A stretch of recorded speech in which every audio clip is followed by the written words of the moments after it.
everyone, it's Mallory here with All About Cats, and in this week's video I'm going to be answering some of the questions that I get asked the most often about the Litter Robot 3. So you might have seen our video reviewing the Litter Robot 3 published last year. If you haven't, I'll put links in the cards and description so that you can check it out for yourself. But over the course of the last year, certain questions have shown up in the comments again and again and again. And I've made my best effort to respond to all of those comments, but I also thought it might be a nice idea to make a video dedicated to answering those questions so that anyone who's wondering can get a little bit more information on the Litter Robot and get answers to their questions. So with that in mind, this isn't going to be a video about the pros and cons of the litter box. If you're interested in, figuring out whether or not this could be a good option for you, I would advise starting with the review. So again, there will be links to that available for you.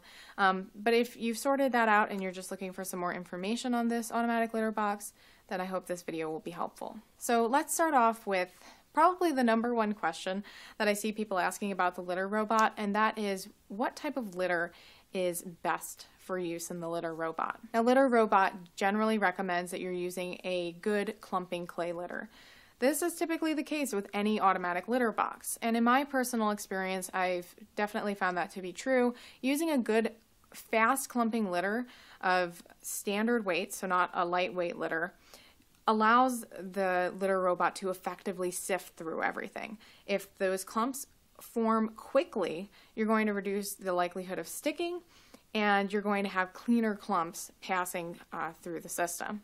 It also means that you're going to have less accumulation in that waste drawer, and you're going to have to change it out less frequently. So if you're forming nice tight clumps, then the volume is going to be less, right? So in terms of specific brands, I found that Dr. Elsie's Ultra is one that works particularly well. Another brand that I've had good success with is Arm & Hammer, specifically their Clump and Seal formula tends to work well. There's another litter that I haven't tried, but which I understand to work quite well with the Litter Robot, which is the litter sold on litterbox.com.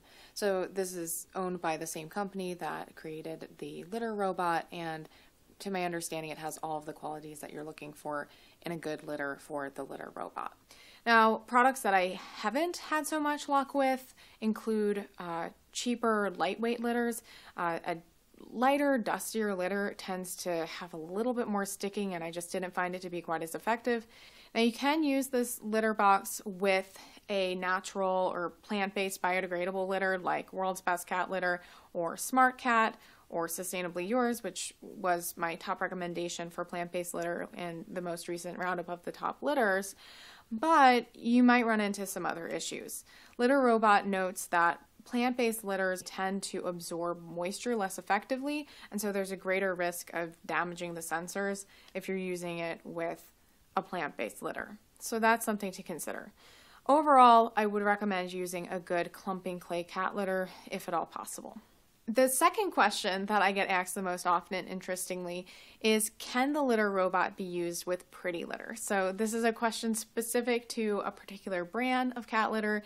If you're not familiar, pretty litter is a kind of interesting silica gel crystal cat litter that changes color in response to your cat's urine. So depending on your cat's urine pH, whether it's particularly low or normal or high, you're going to have a different color in the litter box. Pretty cool. As for whether or not it can be used in the Litter Robot, well, yes, it can. You can use crystal cat litter in the Litter Robot. That being said, using pretty litter in the Litter Robot kind of defeats the purpose of pretty litter. You're automatically sifting through the litter, so that color is going to be mixed up every time the Litter Robot goes through an automatic cycle. So in my opinion, if you're going to use a crystal cat litter with the Litter Robot, don't use pretty litter. To me, there doesn't really seem to be any use in doing that, and you can certainly find comparable products at a lower price.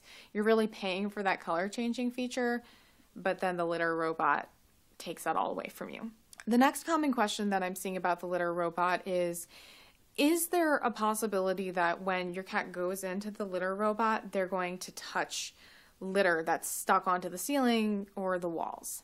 And the answer to this is really, it depends. It depends on what type of litter you're using. So the rubber liner of the litter robot globe is intended to be non-stick, but I've definitely seen some sticking with various types of litter, some more than others. And also, if your cat has looser stool, things can get a little bit smeary in there. And so there is a possibility that a cat, especially a larger cat, is going to make some contact when they go into the globe. Again, this globe is not huge, and your cat does not have all that much space around them. So there is a chance that when they go in, turn around, they could come into contact with something stuck on the walls or ceiling. Kind of on a similar note, does the litter robot work if your cat has diarrhea? Well, yes. There are a couple of ways to make the litter robot deal with diarrhea or loose stool a little bit more effectively. So you have to remember that the litter robot has this rotating mechanism, right? So if your cat has a loose stool in there, when it rotates, that stool is going to kind of drop onto other surfaces of the inside of the globe, right? And so there is a possibility of some smearing happening.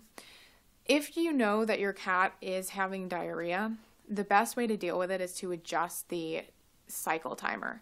So you can adjust this to wait 3, 7, or 15 minutes after your cat uses a litter box before cycle begins. So if you know that your cat has looser stool, you can bump it up to the 15-minute waiting period. And this gives it a little bit more time to firm up a little bit before that cycle happens. The next big question that I get is, can larger cats use the litter robot? And, it really depends on your cat. I can't be told how much a cat weighs and then say whether or not they'll use the litter robot. I have one 7-pound cat who uses the litter robot, and I have one 13-pound cat who refuses to use it. Certainly a 13-pound cat could use the litter robot. The litter robot open air is supposed to be appropriate for cats weighing 15 pounds or more, up to 25 pounds perhaps. But I think that personality plays much more of a role than just size. So cats who feel more comfortable in enclosed spaces are going to feel more confident going into the litter robot. And that brings me to the next part of my answer to that question, which is that the litter robot isn't just kind of cramped for large cats, it's kind of cramped for all cats. The interior of the litter robot globe is not huge, and the litter bed itself measures just about 18 inches across. And that's not a huge space. We know that generally it's recommended that cats use litter boxes that are at least 1.5 times their body length. And for most cats, the litter robot probably isn't going to be that. In addition to that issue, enclosed spaces generally are not the most species appropriate option for cats. When cats are going into that litter box, they want to be able to see 360 degrees around them. We talk about this in our litter box course on the All About Cats site. It's very important for cats to have a lot of visibility when they're going into the litter box, so they'll know if there are any threats around them. And so an enclosed litter box like this with a relatively small opening, even though it's bigger than the older models, is not the most species appropriate option. So whether your cat is large or small, I would think carefully before choosing something like this. Then the next question that I'm seeing popping up quite often is, how many litter robots do you need in a multi-cat home? So we all know this advice to provide one litter box per cat plus one extra, right? So you have one cat, you need 2 litter boxes. 2 cats, you need 3, and so on. With the litter robot, I kind of think of this automatic box as being a box and a half because it is cleaning so frequently.